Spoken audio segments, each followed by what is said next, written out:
What's going on, everyone? This is Jay from Premier Gaming Entertainment, and I'm here to bring you my takeaways and analysis video for the game that's just gone final versus Michigan State. Um, Leave me a comment in the comment section below how you feel about the game. How do you feel after the result? Whose fault do you think it is? Let me know how you feel in the comment section below. But anyways, getting into the video, um, in my predictions video. Um, if you go back and look, the title of it was "Don't Be Complacent," uh, and I really meant that for a reason. And the reason is because these games are not to be taken lightly. Um, you can't just think that you just can show up and all of a sudden you're just going to get the victory. Um, Funny enough, I thought about making a video, but I didn't do it because it was just not enough time. But I watched the game between Minnesota that they played on Friday, and you know they played Maryland and they lost, and they gave up a whole bunch of points. And as soon as I saw that result, I definitely knew that the result that we had in week one was a wash. Like it didn't even matter anymore. So whatever, result we got from that, whatever confidence that we got from that, whatever takeaway we got from that, it was fool's gold. On the flip side, Michigan State, they looked absolutely awful last week. They lost to Rutgers, for God's sakes, at home, but they turned the ball over 7 times. Now, I knew that they weren't going to do that this game, and they turned it over 0 times. And because they didn't turn over the ball, it was a competitive game. If you clean up your mistakes and you play mistake-free football, then it becomes a matter of will, talent, execution, all of those things. And I didn't think Michigan State was as bad as they were other than the turnovers. And when I saw the result versus Minnesota, I knew that we didn't play as good as we thought that we did. Minnesota just has absolutely no defense. So that's why I said do not be complacent. And I know a lot of people thought that, oh, we're just going to walk over them. We don't have to take this game lightly. And that was a huge mistake. And I think some of the players may have even done that, just thinking, oh, look how they played last week versus Rutgers. This should be an easy game for us. And it was a huge mistake. I don't know what to say. I'm going to go into how I felt each position played, or at least in offense and defense. I'll start with the offense. The quarterback, Joe Milton, overall, he actually didn't play bad. I felt that overall he played pretty decent. Threw for 300 yards. There were a few throws where he tried to stick it into areas and throw it in windows that he shouldn't have. But that's just, being young and trying to, use your arm as opposed to using your mind. So I give him that. I felt overall he didn't play bad. He led a few drives. The play calling, I remember near the end of the half, we had 1st and goal, and for whatever reason, we decided to do the Wildcat 2 times in a row. I have no idea why we did that. It was the strangest play call I've ever seen. You got a guy like Joe Milton, 6'5", big guy, cannon arm. I would be putting the ball on his shoulders to try and get in the end zone instead of some trickery. And it ended up being the difference in the game, to be honest with you. I was baffled by that. But overall, Joe Milton played well. the offensive line, like I said, last week was fool's gold. I mean, they didn't play that bad, but they didn't play good either. Not a lot of holes like last week for the running game. The running game was kind of stagnant. They got some quick hitting plays to the outside. Joe Milton ran the ball a few times, when he had to. But overall, the running game wasn't that great. And it's kind of strange. I'm not sure where they're going with this whole running thing by committee thing. Like, it's one thing to give a guy a few reps here and there, but it's like they've spread it out so much even with the running game that it's like, who is the starter?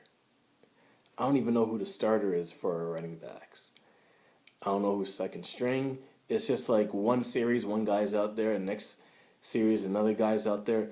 You have, even within the same series, you might have all four guys run the football, and that seems strange to me.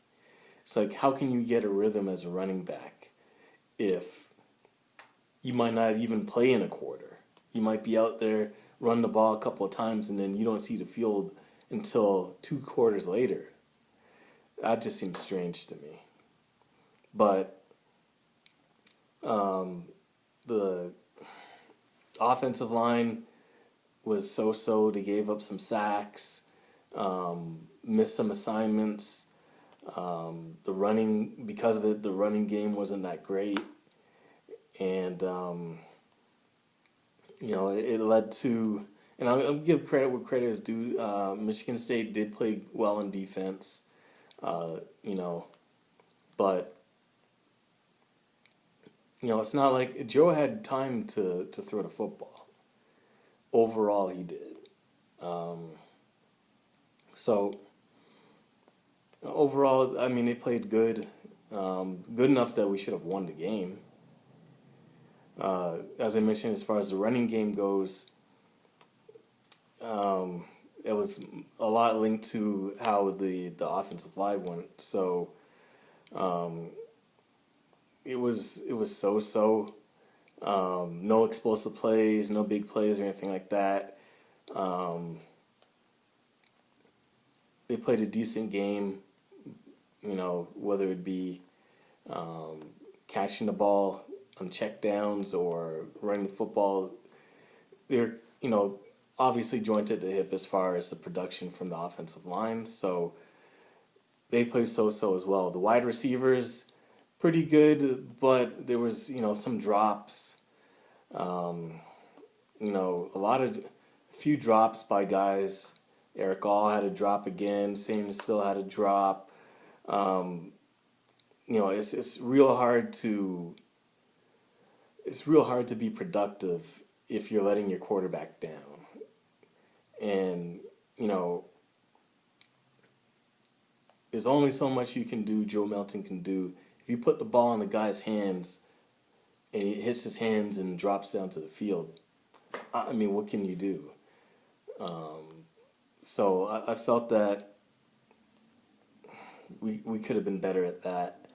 The game plan seemed to be different from last week than it was from this week.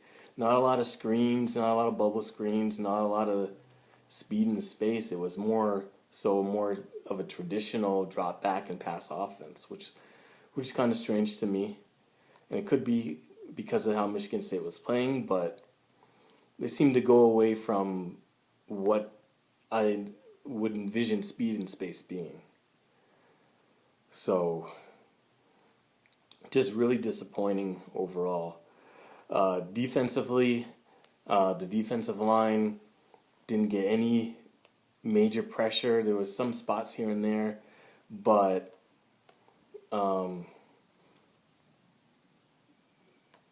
it was,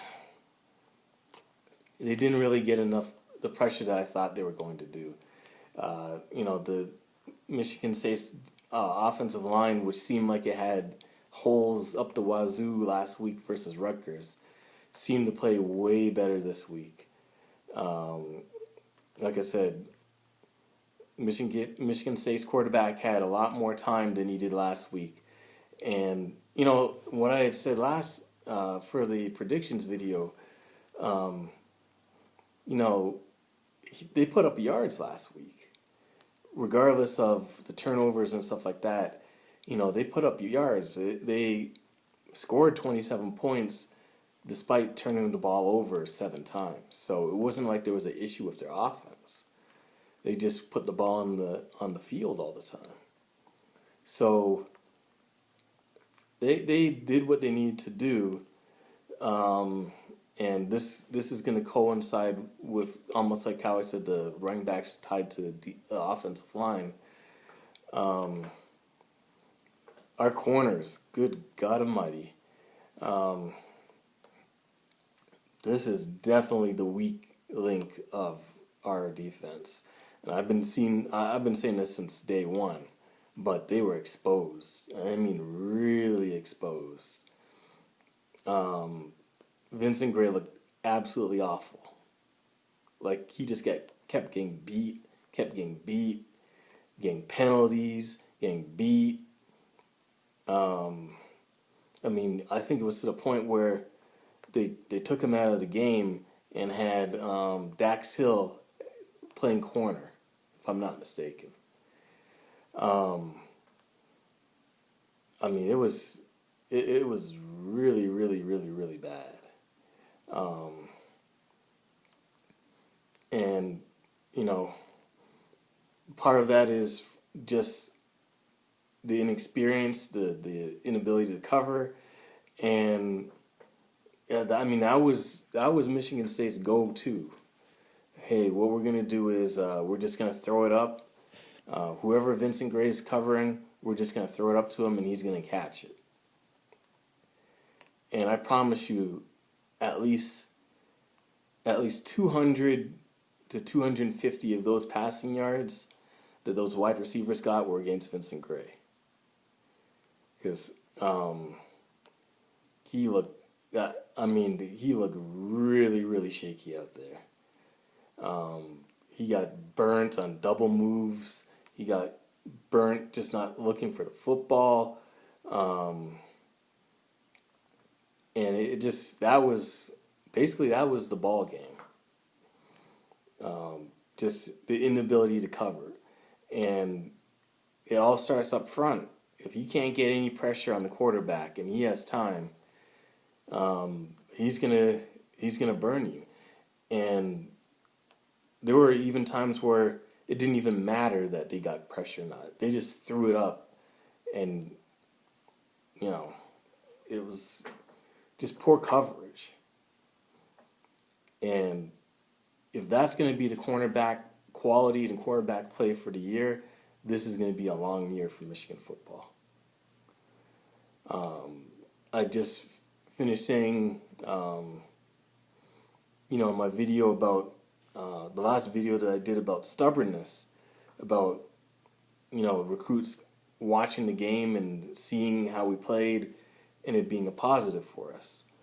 Well, I sure hope to God that they didn't watch this game, because this was atrocious. Linebacker play, not a whole lot to say. There wasn't really any, like last week, I was just talking about how the linebackers were all over the place making plays.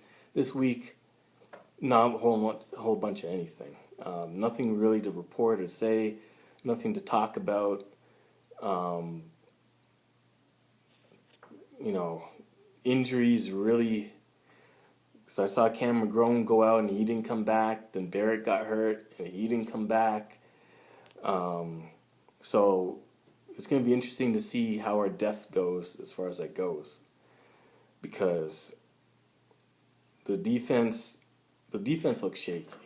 I'm just going to keep it 100. Defense looks shaky.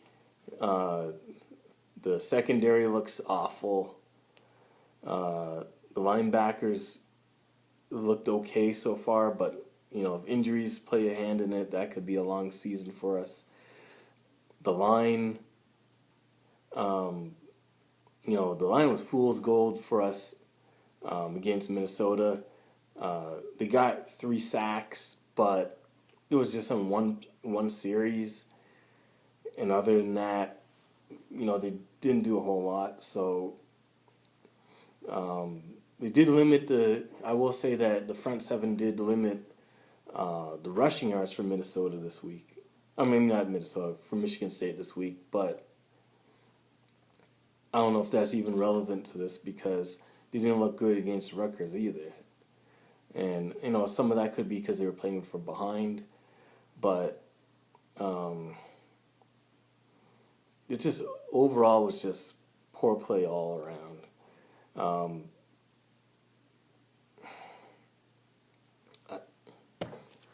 I don't know what to say. It's like, this is why you play the games, and this is why you don't take anything for granted. This is why you don't think just because a certain team plays a certain way one week that you're going to have your way with them the next week.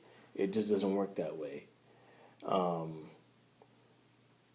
And we paid the price for it.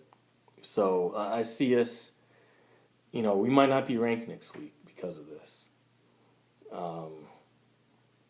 Does this mean that we're worse than Rutgers? No. But it does mean that we have a lot of work to do. We have a whole lot of work to do.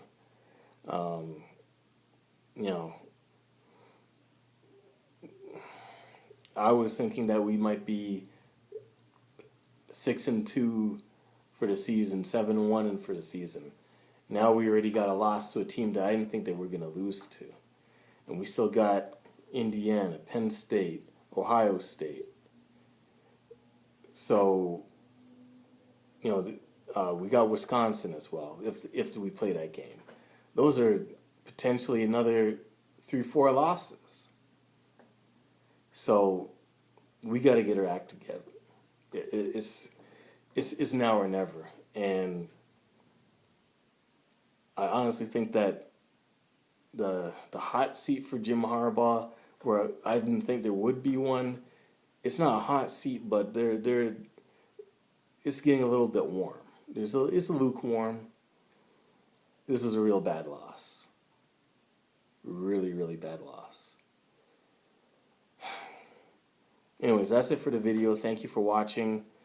I know this is not like my traditional video where I have the intro and all that. I'm not at home, but I just wanted to get this video out because it's going to be a few hours before I get home. But I wanted to post this video while I had this all on my mind.